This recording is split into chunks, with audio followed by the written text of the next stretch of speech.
기도가 하늘에 닿으면 주님은 마음 다해 그 기도 들으시네. 엄마의 기도가 하늘에 닿으면 간절한 그 눈물을 주님은 살피시네.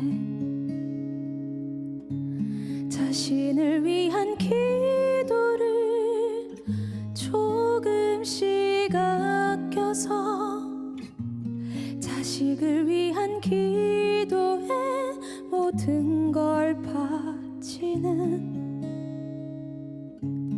여린 가슴 부여잡고 주님께 매달리는 엄마의 기도는 나를 숨쉬게 하네. 엄마의 기도가 하늘에 닿으면 가진 것 없어도 내겐 두려움 없네. 엄마의 기도가 하늘에 닿으면 어둠 속이라도 나는 다시 걸을 수 있네.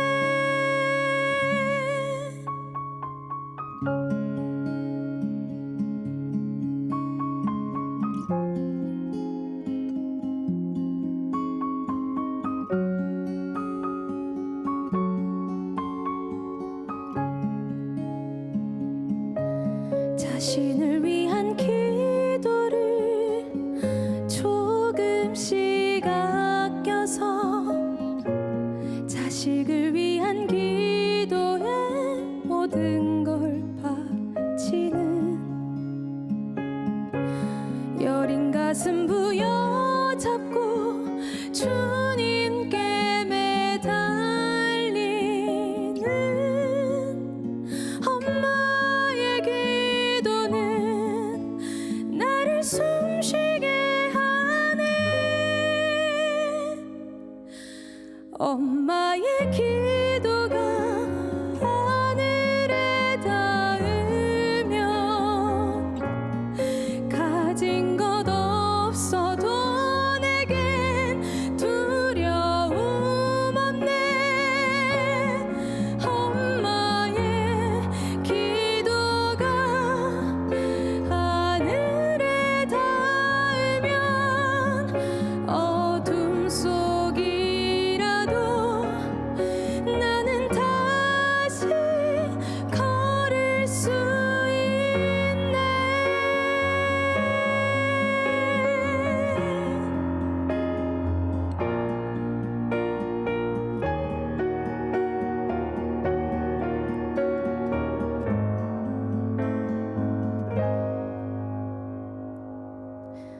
엄마의 기도가 하늘에 닿으면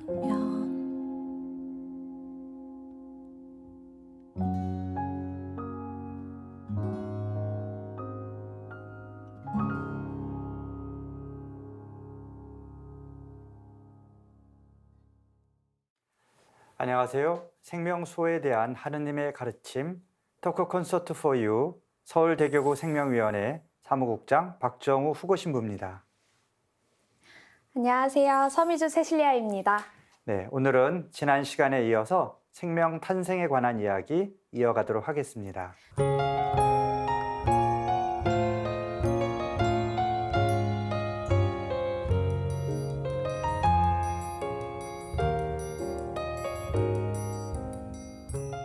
네, 박정수 신부님, 네. 우리 지난 시간에 이제 임신에 대한 이야기, 태교에 대한 이야기도 이제 나눠봤는데요. 우리가 모태신앙이라는 표현이 있죠. 네. 태어날 때부터 엄마의 신앙으로 나도 태어날 때부터 이제 신자로서 살아가는 것을 이야기하는데 그 모태신앙이 과연 한 평생 신앙인으로 살아가는데 정말 어떤 의미가 있을까 이런 생각을 좀 해보게 되거든요. 그래서 네. 신부님께서 이제 유아의 어떤 신앙교육에 이제 일을 하고 계시니까 이 모태신앙이 정말 중요한가? 중요하다면 왜 그런가? 좀 설명 좀 부탁드릴게요. 이 네, 한숨. 모태신앙 이야기만 나오면 네. 이제 이런 부분에 대해서 이제 다른 네. 분들하고 이야기를 하게 되면 제가 이제 흥분을 하게 돼요. 네. 화가 나서. 네. 왜냐하면 그 모태신앙 이야기를 할 때 그 제가 이제 비유를 드는 게 그거예요. 여러분들 같으면 아이가 태어났는데 이 아이의 부모를 아이가 커서 선택하게 하게끔 하겠다 그러면 인정하겠느냐. 네. 네. 지금 그 얘기하고 있는 거거든요. 우리가 하느님을 믿고 하느님의 자녀로서 태어났다는 것을 믿는 신앙인이잖아요. 네. 그럼 당연한 거예요. 하느님을 믿는다는 건 너무나도 당연한 거고 건데. 하느님께로부터 우리가 창조되었다는 것도 너무나도 당연한 사실이에요. 근데 세례를 주는 것을 아이의 선택에 맡기겠다라는 것은 벌써 이미 나의 신앙에 대한 부정을 지금 깔고 들어가는 거거든요. 네. 아이한테 절대적으로 필요한 것이 아니다라고 그쵸. 생각하는 거죠. 이게 얼마나 심각한 문제냐면요. 예전에 이제 필리핀에 한번 그 빈민사목 연수를 간 적이 있었어요. 네. 거기서 그 빈민사목을 하고 계시는 수녀님께서 가톨릭 국가잖아요, 필리핀이. 네. 그런데도 사목하시기 힘들다라고 하시더라고요. 그래서 왜 그렇습니까? 그랬더니 이 사람들에게 신앙이 종교가 아니라 하나의 문화처럼 변질이 됐대요. 네. 그래서 묵주 기도를 하면서 도둑질을 하고 하느님께 기도를 하면서 안 걸리게 해주세요. 그리고 살인을 하고 지금 이게 너무 팽배해 있다는 거죠. 그래서 누군가가 금전적 지원을 해주면 쉽게 바뀐다는 거예요. 네. 네, 종교가. 네. 근데 그게 지금 우리도 그렇게 변해가고 있는 과정인 거예요. 그래서 너무 충격적이었던 게 한 아기를 데리고 온 부모님에게 세례 주셔야죠. 그랬더니 나중에 커서 본인이 선택하게. 이게 부모 스스로는 되게 쿨하고 그다음에 좀 모던한 거라고 생각을 하시는데 이건 굉장히 불신앙의 선포거든요. 네. 그렇기 때문에 모태신앙이라는 거는 내 아이에게 빨리 가르쳐 줘야 되는 것. 즉 하느님께서 우리를 창조하셨고 우리가 하느님께로부터 나왔다라는 것을 가르쳐 주는 거는 그거는 그 무엇보다도 우선시 돼야 되는 거예요. 그럼 이제 아까 유아 세례 얘기가 나왔는데 그 유아 세례를 받는 것이 아까 뭐 모태신앙과 연결을 해서 그러면 지금 이제 시청자분들 중에 아이들한테 이제 유아 세례를 또 미루시는 그런 분들한테 어떻게 유아 세례의 중요성에 대해서 말씀해 주실 수 있을까요? 네, 아까도 말씀드렸듯이 유아 세례가 어떤 준비를 필요로 하는 게 아니거든요. 뭐 지금 뭐 그 부모님들은 그래도 아이가 뭔가를 좀 알고 난 다음에 그래도 세례를 준 거 물론 그 부모님도 그렇게 표현하세요. 그래도 아이가 다른 종교를 선택하면 그거 못하게 하겠다. 네. 그런 꿈을 일찍 주던가. 그렇죠. 네. 네. 그래서 뭔가를 알고 모르고를 그 준비시킨 다음에 받는 게 유아 세례가 아니라는 걸 꼭 말씀드리고 싶고요. 하느님 나라의 주민등록이라고 좀 생각하셨으면 우리가 아이가 태어난 다음에 100일 이내에 반드시 출생신고를 하게 돼 있잖아요. 맞나요, 교수님? 100일인가요? 한 달. 한 달인가? 30일이랍니다. 네. 한 달 이내에 출생신고를 해야 되듯이 유아 세례도 마찬가지로 아이가 태어나면 하느님 나라에 등록시킨다는 것 그런 개념으로 좀 알아두셨으면 좋겠습니다. 그래서 유아 세례는 선택이 아니라 당연한 우리가 아이가 태어나면 엄마 아빠가 정해져 있듯이 아이가 태어나면 하느님 나라에 그 등록하는 그 당연한 것으로 여겨주셨으면 좋겠습니다. 네. 또 전에부터 또 궁금했던 것 중에 또 하나가 있는데 이제 첫 영성체 이제 성인 세례식이나 또 이제 견진 성사는 교중미사 때 이제 또 상당히 이렇게 성대하게 치르잖아요. 근데 이제 유아 세례를 보면 저 또한 이제 제 대녀가 이제 유아 세례를 받아서 저도 그 자리에 함께 했는데 되게 간소하게 딱 가족들만 모여서 이제 이렇게 간소하게 치러지는 경우가 많잖아요. 그러면 이제 일반 신자들이 생각하기에는 그럼 유아 세례는 해도 그만 안 해도 그만 뭐 첫 영성체 때 하면 되지 약간 이런 생각을 좀 하게 될 것 같은데 그쵸. 어떻게 혹시 생각하시는지? 유아 세례도 그렇고 그 아이들에 대한 어떤 그 전례는 이렇게 미사 중에 꼭 하셨으면 하는 바람은 있어요. 저도 후배 신부님들한테 꼭 말씀을 드리는데 유아 세례가 외국 같은 경우는 유아 세례가 기본이고 성인 세례가 이제 특수한 그렇죠. 세례잖아요. 네, 근데 반면에 우리는 그게 거꾸로 돼서 유아 세례가 특별한 세례가 돼버렸고 성인 세례가 기본이 돼버렸어요. 그러다 보니까 성인 세례에 대해서 교중 미사 때 하고 유아 세례는 따로 그냥 간단하게 하는. 그리고 또 이제 그 유아 세례를 따로 빼서 하는 이유 중에 하나는 이제 번거로움이에요. 아이들이 울고 보채고 뭐 이런 게 있으니까 신부님들은 얼른 후딱 끝내기를 이제 바라는 거죠. 근데 이게 사실 이제 서방 가톨릭과 동방 가톨릭의 좀 차이는 좀 있는데 동방 가톨릭 같은 경우는 전례에 대한 중요성을 굉장히 강조하는 그 곳이라서 아이가 울던 뭘 하던 자지러든 상관없어요. 할 거 다 해요. 네. 굉장히 길잖아요. 네, 길게 하고. 네. 네. 근데 또 부모님들도 그걸 당연하게 여겨요. 네. 그래서 교중미사 때 아까 말씀드렸듯이 교중미사 때 그 세례를 한다는 것은 우리 공동체 안에 새로운 자녀가 태어났습니다를 선포하는 굉장히 큰 효과가 있어요. 네. 그래서 이 효과를 통해서 부모님들도 우리 아이가 우리 교회의 공동체가 됐구나, 공동체 일원이 됐구나라는 걸 인식시킬 수도 있고 또 공동체들로 하여금 우리 가족이 새로 나왔구나라는 걸 인식시킬 수 있는 굉장히 좋은 기회입니다. 그래서 유아 세례를 꼭 교중미사 때 하셨으면 좋겠고 교중미사 때 너무 힘들면 일반 미사 때라도 하시는 것이 아이들을 위해서도 또 공동체를 위해서도 굉장히 좋다고 봅니다. 네. 우리 지난주에 그 태아 축복식도 네, 마찬가지로. 신자들과 네네. 함께해서 공동체가 이 축복을 내듯이 유아 세례도 마찬가지로 네네. 공동체 전체가 기뻐할 네네. 수 있는 그런 자리가 되면 좋겠다라는 말씀이죠. 네, 우리 그리고 이제 지난주에 그 임신과 관련된 이야기를 나눴는데 이제 아이가 드디어 태어났습니다. 이제 출산과 관련된 이야기를 이번 주에는 하겠는데요. 출산 방법이 보통 두 가지 있죠. 그래서 자연분만과 제왕절개. 우리나라에서는 제왕절개가 다른 나라에 비해서 굉장히 많다 이런 얘기도 있고 하는데, 자 그러면 이 제왕절개 우리나라 실태가 어떤지 이게 좋은 건지 나쁜 건지 교수님 설명 좀 부탁드릴게요. 네, 우리나라 출산율 자체는 많이 줄어들었는데요. 제왕절개술의 빈도는 좀 많이 올라가 있는 게 사실이고요. 뭐 미국 기준으로는 한 30에서 35% 정도 제왕절개 얘기하는데 저희 나라는 안타깝게도 한 몇 년 전부터 2, 3년 전부터는 이제 40%를 좀 상회하는 정도의 제왕절개술 빈도가 이제 올라가고 있는데 뭐 여러 가지 이유가 있겠지만 고령 산모가 는다는 것 그리고 뭐 둘째 출산이 좀 줄어드는 것도 비율상으로는 통계적으로 제왕절개율이 높아지는 첫째가 아이 네. 낳기가 네. 잔분만이 힘든 건가요? 그래서 제왕절개를 것도 있고 하나요? 이제 네. 둘째 출산하신 분이 많아지면 이제 경산들 첫째 잘못하시고 네. 둘째 분만하시는 빈들이 또 훨씬 많기 때문에 비율로는 올라갈 수 있는데 초산이 많으시다 보니까 그 둘째 출산에 이제 퍼센트가 들어가지 않아서 좀 그런 면이 또 있을 수 있고요. 근데 사실 제왕절개를 꼭 하셔야 되는 산모들이 또 반드시 있기 때문에 뭐 전치태반이시거나 뭐 태위에 이상이 있거나 하는 경우는 아기가 위험하고 산모가 위험할 수 있기 때문에 반드시 제왕절개를 하셔야 되고 이전에 제왕절개를 하셨던 분은 물론 자연분만 시도할 수는 있지만 아무래도 상대적으로는 제왕절개가 안전한 면이 있기 때문에 또 그렇게 하셔야 되는 경우가 없진 않은데 최근에 한 몇 년, 4, 5년 전부터는 미국에서도 산모가 원해서 하는 제왕절개도 하나의 이제 적응증일 수 있겠다라는 이제 가이드라인이 나오면서 산모님들이 제왕절개를 하시겠다 이렇게 먼저 요청하시는 빈도도 최근에 좀 많이 늘기는 하셨습니다. 그래서 워낙 뭐 출산율 자체가 적다 보니까 5, 6 출산하셔야 되면 제왕절개가 아무래도 위험이 많은데 한둘 출산하시다 보니까 수술에 대해서 그렇게 많이 거부감은 가지고 있지는 않으신 거는 같아요. 근데 통계로 보면은 아무래도 뭐 자연분만 하시는 쪽이 산모의 합병증, 뭐 극단적으로 모성 사망률을 포함해서 산모의 합병증이 적은 건 또 사실이기 때문에 할 수 있으면은 자연분만 쪽으로 조금 더 이제 노력을 해주시는 게 이제 또 중요할 수는 있겠습니다. 네.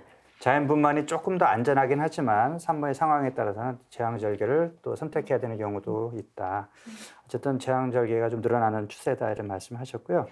자, 그 다음에 또 이제 산모님들 중에 이제 궁금해하시는 게 무통분만 주사를 맞는 것이 산모나 태아한테 어떤 안 좋은 영향을 주는 건 아니냐. 네. 네, 그런 질문이 있는데요. 네. 어떻게 사실 이해를 뭐 해야 되죠? 네, 산모님들이 뭐 무통 청국이라는 표현을 또 많이 하시고 진통하는 시간이 워낙에 길다 보니까 네. 이거를 이제 물리적으로 이제 약물을 통해서 경감시킬 수 있는 노력이 이제 굉장히 많이 이제 시도가 되는데 실제 무통 주사는 척추 바깥쪽에 그 경막 외라는 공간에 약이 들어가는 거기 때문에 사실 아기한테 직접적으로 뭐 혈중 농도를 올리거나 하진 않아서 직접적으로 영향을 주는 거는 없는 거로 알려져 있고 조금 더 염려하시는 부분은 이제 일설로는 제왕절개 좀 더 많이 하지 않나 이렇게 또 생각도 하고 계시는데 사실 그 우리가 분만 2기라고 하는 자궁문이 좀 다 열려서 힘주게 하시는 시간이 있거든요. 보통 평균 초산이 한 50분에서 1시간 얘기하는데 그 분만 2기가 조금 길어지기는 하는데 실제 제왕절개율이나 다른 상가적 협병증의 빈도는 차이가 없는 거로는 알려져 있습니다. 그래서 혹시 하시게 되면 이제 너무 염려하실 필요는 없고 혹시 못 하시더라도 뭐 크게 손해가 되는 건 아닌데 뭐 차이 없다 이 정도 이해하시면 될 것 같습니다. 네, 뭐 진통제를 무통분만 주사하고 또 따로 진통제를 맞거나 뭐 그런 경우도 있다고 들었는데. 네, 무통 시술 하려면 아무래도 시간이 걸려서 산모분이 이제 너무 아프시지 않은 시기에 이제 보통 하게 되는데 그 시기를 이제 지나서 오시는 경우는 무통 분만 하지 못하니까 약물을 이제 투여를 하게 되는데 실제 약물이 애기한테 뭐 직접적으로 영향을 미친 그는 위험이 그렇게 높지는 않기 때문에 또 많이 염려 안 하셔도 되고요. 저희가 임상적으로 쓰는 경우는 진통이 좀 더딘 경우에 이제 특정 약물들이 진통 효과도 있지만 분만 진행을 조금 촉진하는 효과도 있어서 또 많이 쓰는 경우도 있습니다. 네. 그리고 제가 최근에 이제 산부인과 관련된 책을 보니까 산욕기라는 표현이 있더라고요. 그래서 이게 처음 듣는 단어라서 근데 산부인과에서는 많이 쓰는 표현인데 출산 이후에 임산부가 회복되는 시기를 산욕기라고 부른다. 그래서 네, 그 욕자가 그 산모가 누워 있는 그 매트 이불을 한자로 이렇게 욕이라고 부른대요. 네, 그래서 누워서 이제 회복을 해야 되니까. 네, 그래서 산옥기를 얼마 정도 거치는 것이 필요한지 또 그동안에 어떤 것들이 이제 건강 관리에 필요한지 그런 설명도 부탁드릴게요. 네, 산욕기는 사실 뭐 어감이 그렇게 많이 그 예쁜 이름은 네. 아닌데요. 우리가 10달 동안 임신 과정에 적응하기 위해서 몸이 서서히 변화가 됐던 게 출산 이후에 갑자기 임신 전으로 돌아가진 않으니까 보통 한 4주에서 6주 정도 산욕기를 거쳐서 서서히 임신 전 상태로 회복하는 거로 생각하시면 되고요. 늘어났던 자궁도 줄어들어야 되고 출산할 때 출혈이 많을 거에 대비를 해서 혈액량이 굉장히 많이 늘어나는데 이것도 이제 서서히 뭐 소변이나 땀으로 빠지는 그런 과정들 그리고 모유수를 하면서 있는 과정들 그리고 임신 때 임신 호르몬, 뭐 여성 호르몬이 굉장히 급격한데 그런 호르몬이 정상으로 가는 과정들이 다 대략 한 4주에서 6주 정도 소요된다 이렇게 이해를 하시면 됩니다. 네. 저는 이상하게 얘기를 들을 때마다 점점 더 무서워져요. 그리고 또 이제 출산 후에 임산부는 이제 찬데도 가서 안 되고 또 힘든 일을 하면 안 되고 또 그리고 음식도 가려 먹어야 할 것이 많고 또 그게 아기를 위해서도 또 산모를 위해서도 필요하다고 많이들 이제 어른분께서 많이 말씀을 하시잖아요. 정말 근거가 있는 얘기들인가요? 네, 아무래도 뭐 산후조리에 대한 뭐 산후조리원이라던가 뭐 이런 여러 가지의 노력에 서양에서 많이 관심을 가지진 않죠. 뭐 영국의 여왕 또 그리고 왕세자도 출산한 당일에 바로 이렇게 언론에 노출되는 것처럼 왜 서양에서는 그렇게 관심을 가지는 않는데 동양의 이런 산후조리에 대해서도 최근에는 조금 더 많이 관심을 가지고 연구 데이터들이 좀 나오기는 하거든요. 그래서 움직임과 관련해서는 우리가 출산할 때 관절들이 많이 이완이 되어 있는 상태이기 때문에 그것조차도 회복이 되려면 4, 5주 정도 걸리니까 무리한 운동을 하시게 되면 나중에 이제 좀 더 고생하시는 분들이 좀 더 생기고요. 특히 모유수유를 하시는 분이라면 산모가 섭취한 것이 바로 혈중으로 이제 영양을 바로 주기 때문에 그런 경우에는 정말 음식을 가려서 잘 섭취를 해주셔야 됩니다. 그러면 이제 또 산모분께서는 또 어떻게 건강 관리를 해야 나중에 이렇게 아프지도 않고 건강하게 살 수 있을까요? 뭘 먹어야 되는지. 네. 네, 산모 이제 임신 중에 철분제 잘 드셔야 되는데 아기 출산하시고 나서도 권장하기로는 한 3개월 정도는 충분히 드시는 게 좋다고 하고요. 모유수유를 길게 가져가시면 여성 호르몬 수치로는 이제 갱년기 때 수준으로 많이 떨어지기 때문에 뼈가 좀 약해지시는 분들이 있으세요. 그래서 칼슘, 물론 약으로 섭취하는 걸 그렇게 권장하진 않지만 칼슘이 충분히 많이 들어있는 음식을 섭취하신다거나 이런 것들도 좀 중요할 수 있습니다. 뭐 고기를 많이 먹으면 좋을까요?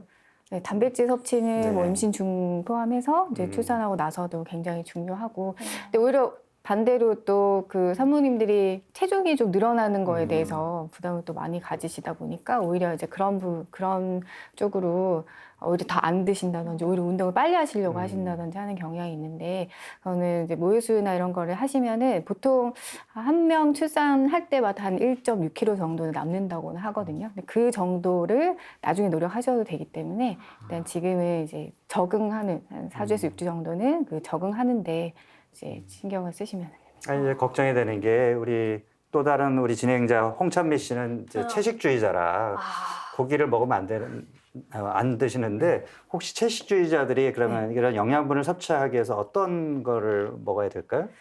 제일 이제 부족한 부분이 아무래도 단백질일 테니까 네. 뭐 콩 같은 식물성으로도 거. 예, 네. 충분히 섭취하실 수 있기 때문에 그런 부분들을 의식적으로 하신 더 많이 섭취하셔야 그럼 영양제를 먹는 수밖에 없군요, 열심히. 네. 자, 이제 우리가 또 약간 좀 우울한 얘기를 해야 될 것 같은데, 그야말로 산후 우울증. 네, 산후 우울증으로 인한 또 자살 시도 이런 것도 제가 본 적이 있고요. 그래서 출산 후 왜 산후 우울증이 일어날까? 그래서 이 우울증을 극복하기 위해서 또 무엇이 필요할까? 이런 얘기를 좀 듣고 싶은데요. 교수님 어떤가요? 네, 산후 우울증은 이제 뭐 산부인과 의사들도 많이 좀 강조를 하기는 하는데, 사실 누구나 다 겪는 출산이라고 생각을 하시다 보니까 또 누구나 다 힘든 일이다라고 생각하시다 보니까 그 중요도에 대해서는 별로 많이 심각하게 생각하시지는 않으시는 것 같아요. 우리가 사춘기나 아니면 또 완경기, 폐경기 때 호르몬 변화가 급격하기 때문에 다들 이제 심리적으로 많이 이제 힘들 것이다. 지지와 격려를 하고 있지만 사실 출산 시의 호르몬의 변화는 그 말단의 이제 호르몬 변화보다 훨씬 더 급격하거든요. 그래서 물론 우리가 보통 아기 낳고 나서 아기를 보면 즐겁고 행복해야 된다고 막연히 생각을 하지만 그때 이제 피로감이라든지 모유 수유와 관련해서 수면이 충분치 않고 피곤하기 때문에 그냥 일반적인 우울감도 굉장히 흔한데 우리가 이제 정신병적으로 이제 정신과적 치료를 요하는 우울증 증상도 굉장히 자주 오기 때문에 주위에서의 이제 지지와 격려가 굉장히 중요합니다. 네, 우리 교수님 말고 여기 출산 경험 있는 사람이 없어서 교수님 같은 경우에는 어떻게 잘 극복을 하셨나요? 남편의 또 도움도 굉장히 중요할 것 같은데 어떻습니까? 네, 저희 남편은 많은 지지와 격려를 해줬다고 본인이 얘기를 주장을 본인이 하는데 이제 교수님 본인이 별로 만족스럽지 않은 표정입니다. 상위 1%였다고 본인이 네. 주장을 하는데 그런 노력을 한 것처럼 보여서 저도 일단 만족은 하지만 네. 근데 뭐 사실 100% 만족시킬 수는 없을 것 같아요. 왜냐하면 남성이 여성의 그 입장이 아니기 때문에 다 이해하기는 어렵고 그래도 최선을 나름대로 해야 될 것 같은데 신부님은 물론 경험이 없으시겠지만 그래도 이제 우리가 신앙인의 입장에서 혹시 이런 그 출산 후에 이런 우울증을 겪거나 아니면 여러 가지 심리적인 어려움을 겪고 있는 아내에게 남편이 어떤 거를 해주면 좋겠다 이런 좀 제안을 좀 해줄 수 있을지. 네, 이제 이쪽 그 유아 네. 교육 공부하고 아동학 공부를 하다 보니까 네. 일단 기본적으로 아빠의 역할이 굉장히 중요하게 요즘은 대두가 돼요. 네. 뭐 요즘이 아니라 뭐 이미 오래전부터 네, 뭐 네. 그랬지만 근데 남자들 그러니까 남자아이를 이렇게 보다 보면 그 남자아이가 여자아이에 비해서 떨어지는 능력이 한 가지 있어요. 공감 능력이요. 네. 네. 힘들어하는 아내에게 가장 중요한 건 공감이거든요. 네. 얼마나 힘들어. 네. 그죠? 네. 이걸 못 해주니까 나 혼자 있는 것 같은 거예요. 아. 옆에 있어도 나 네. 혼자 있는 것 같아요. 공감이 안 돼주니까. 네. 네, 그래서 그게 가장 중요한 것 같아요. 네. 그 아내의 힘듦, 내가 정말 피곤하고 아이 모유 수유하느라고 잠도 제대로 못 자고 이런 것에 대해서 공감해주고 위로해주고 뭐 먹을 거 사다 주고 뭐 이런 거 다 중요하지만 더 중요한 거는 정서적인 공감이 가장 중요하다는 것을 잊지 않으셨으면 좋겠습니다. 저도 이렇게 그리고 주변에서 보면 과거에는 대가족 제도였기 때문에 아이를 이모 삼촌이 뭐 고모 삼촌이 봐주기도 하고 할아버지 할머니가 봐주기도 하는데 많은 경우에 그 젊은 그 엄마 혼자서 하루 종일 아이랑 같이 있다 보면 그 단절감이 굉장히 그쵸. 크고 네. 육체적으로도 물론 힘들고 그런 경우에는 좀 네, 친척들이 좀 많이 좀 시간을 같이 보내주는 것이 저는 굉장히 도움이 되지 않을까. 그래서 그런 육아의 부담을 좀 나눠주는 일, 그리고 아무리 좀 남편이 바깥에 직장이 바쁘더라도 가능하면 일찍 들어오고 네, 그런 노력을 좀 해야 되지 않을까 이런 생각도 네, 드네요. 그 우스갯소리로요. 네. 그 여성과 남성의 차이에 대해서 음. 설명을 하던 그 하는 그 내용이 뭐가 있냐면은 하루에 여성이 소비해야 되는 단어 수와 네. 남성이 소비해야 되는 단어 수의 차이가 있는데 네. 남성은 대부분 회사에서 소비를 하고 들어오고 아하. 여성은 하루 종일 기다렸다가. 아이와 함께 있기 때문에 기다렸다 이걸 소비를 해야 되는데 남편은 들어와서 아 힘들어 나 이 쉴래. 한마디 여기 딱 네. 단절이 돼버리니까 아. 그래서 더 큰 문제가 일어난다고 얘기합니다. 그래서 네. 공감과 대화와 네. 소통 이런 것들이 많은 도움이 되겠죠. 그렇군요. 사실 우리나라는 심각한 저출산을 겪고 있습니다. 뭐 사실 결혼하지 않으려고 하는 비혼족도 많고 또 이런 현실적인 육아의 어려움, 또 경제적인 어려움 때문에 뭐 임신 출산을 포기하는 부모도 적지 않는데 사실 과거에는 이런 현실에 대한 그런 걸 내다보지 못한 산화대한 정책, 60년대부터 가족계획이라는 이름으로 낳지 말도록 하나 나중엔 뭐 둘도 많다 이런 식으로도 얘기를 했었고 나중에는 하나만 낳자 이런 얘기도 했었는데 사실 우리가 그전에도 다뤘던 바오로 6세, 네, 그전에 인간 생명 해칙을 쓰신 바오로 6세 교황님도 사실 이런 결과를 예견하기도 하셨죠. 그래서 만약에 이런 인공 임신이 허용이 되면 국가 권력이 그 출산을 통제할 거다 이런 얘기도 하셨는데요. 신부님이 보시기에 지금 우리나라의 어떤 그런 저출산이라든지 네, 이런 육아를 기피하는 그런 현실에 대해서 어떻게 우리가 좀 바라보고 또 이걸 극복해 나가야 될지 한 말씀 해주시죠. 어쨌든 지금 뭐 현장에서 들려오는 많은 수많은 이야기들이 이렇게 그러니까 통계 자료를 봐도 네. 통계상으로 기혼자의 출산율은 살짝 늘어나고 있어요. 그러니까 결론은 결혼만 하면 아이는 낳는다는 거죠. 네. 근데 문제는 결혼을 안 한다는 게 지금 가장 큰 문제인 거죠. 그래서 그럼 도대체 결혼은 왜 안 하느냐? 그래서 설문조사를 한 통계를 보니까 제일 큰 문제가 경제적인 문제. 네. 네. 그러니까 결론은 내가 결혼을 해서 내 가족을 먹여 살릴 정도의 경제력을 갖지 못해서 아예 포기하겠다라는 게 이제 제일 큰 문제인 거죠. 감히 우리 결혼하자라고 얘기를 못 네, 하죠. 네. 능력이 없다 네. 하면. 그래서 이 문제가 해결되지 않으면 저출산 문제도 쉽지 않을 것이다라는 것이 전문가들의 의견이죠. 네. 사실 교회가 바라봐도 본당 안에 그 청년들이 줄어드는 여러 가지 이유들이 있지만 그 중에 하나는 이제 경제 활동. 네. 내가 돈을 벌어야 네. 내가 일단 먹고 살고 학교도 다니고 하니까 그렇죠. 그런 문제들이 많이 있죠. 네. 미주 씨는 결혼할 거죠? 웬만하면 이제 하는 쪽으로 생각을 하긴 하는데 그런 경제적인 것도 굉장히 큰 그게 요인이 되죠. 굉장히 네. 크게 다가와요. 그래가지고 또 그거 생각하면 그냥 나 혼자 인생을 그냥 즐기면서 사는 게 낫지 않나. 네. 네. 좋습니다. 그러면 우리 위정아 교수님께 찾아오는 사람은 이미 결혼한 사람들인데 어떻게 육아 출산에 대한 그들의 가치관 어떤 것 같아요? 사실 신부님 말씀대로 최근에 결혼은 뭐 일단은 육아 출산 계획이 있으신 분들이 결혼까지 가시는 것 같고요. 그래서 지금 이제 저한테 오신 분들은 대부분 이미 임신을 하시거나 그렇죠. 이제 임신하려고 노력하시는 분들이 많기 때문에 그 외에 이제 분들 제가 만나 뵙지는 못하기는 하는데 실제 산부인과 의사 입장에서는 굉장히 이제 이런 임신하신 분에 대한 지원들이 굉장히 많이 되고 있는데도 불구하고 통계적으로도 출산율이 그렇게 높지 않다는 게 굉장히 안타까운 일입니다. 아까 임신만 하면 국가에서 지원하는 게 많이 지금 늘어났나요? 네, 체감하는 그 굉장히 많습니다. 일단은 임신과 출산 그리고 이제 아기가 혹시 뭐 출산하고 나서 중환자실 치료를 받거나 하는 쪽에 대해서도 거의 이제 암 환자에 준한 정도의 이제 보험급여 혜택이 굉장히 많이 되고 있어서 출산과 사실 이제 그 신생아기에 들어가는 비용은 굉장히 많이 지원이 되고 있거든요. 네. 신부님, 그 프랑스 같은 경우에는 과거에 출산율이 굉장히 떨어졌다가 뭐 그 정부 정책으로 출산율이 늘어난 대표적인 국가인데 물론 상식적으로 뭐 이런저런 얘기 듣긴 했지만 신부님 혹시 어떻게 해야 우리가 저출산을 극복할 수 있다 이런 차원에서 한번 소개 좀 해주시고 이런 방향으로 우리 사회가 나가면 좋겠다 이런 네. 제안을 좀 해주시죠.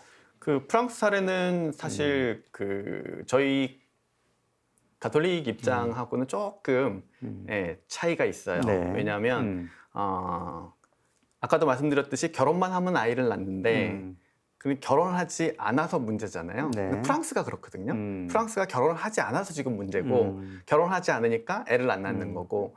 그러니까 이제 프랑스에서 정책을 어떻게 바꿨냐면은 결혼 안 해도 부부에 준하는 지원을 해주겠다. 그래서 이제 그 다음부터 이제 출산율이 그렇구나. 늘어나는 거예요. 네. 사실 우리 교회 가르침하고는 이제 좀 네. 반하는 거죠. 네.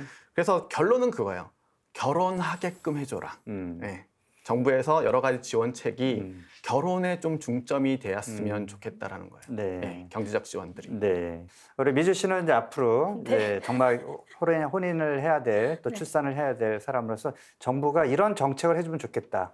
뭐 그런 게 있을 것 같아요. 물론 지금도 신혼부부를 위한 그런 좋은 것들이 많이 있잖아요. 그렇지만 그거를 조금 더 뭔가 이렇게 쉽게 다가갈 수 있도록 뭔가 정부에서 뭔가 좀 더 이렇게 뭐 홍보를 더 많이 해서 이런 좋은 것들이 있으니까 뭐 이렇게 해가지고 뭐 우리 같이 뭐 결혼을 해서 뭐 이런 식으로 좀 했으면 좋겠는데 계속 저출산 이런 것만 네. 이렇게 뭔가 짐처럼 청년들한테 짊어주는 것 같아서 저출산을 우리한테 강요하기보다는 너희들을 위해서 이런 좋은 혜택들이 있으니까 이거를 먼저 한번 해보는 건 어떻니? 라는 걸 먼저 해줬으면 좋겠다라는 생각을 해봅니다. 이렇게 좀 구체적으로 이야기하자면 네. 예를 들어서 다들 요즘은 여성들이 일을 하잖아요. 그래서 일과 그 가정이 양립할 수 있도록 일단 어린이집 같은 경우도 너무 부족하고 좋은 어린이집은 쉽게 들어가기도 어렵고 그래서 이제 아이를 맡길 수 있는 안전하고 맡길 수 있는 그런 어린이집을 확충한다든지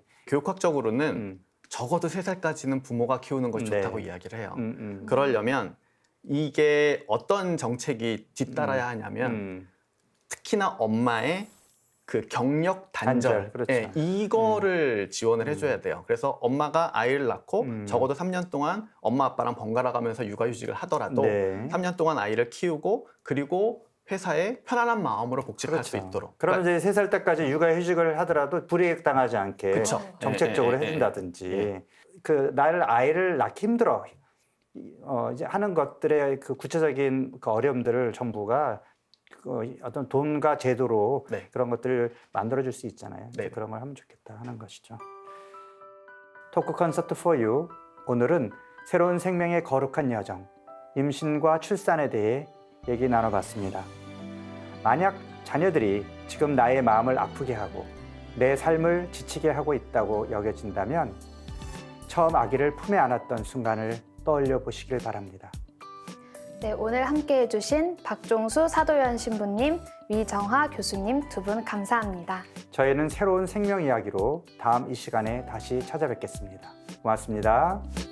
감사합니다. 수고하셨습니다.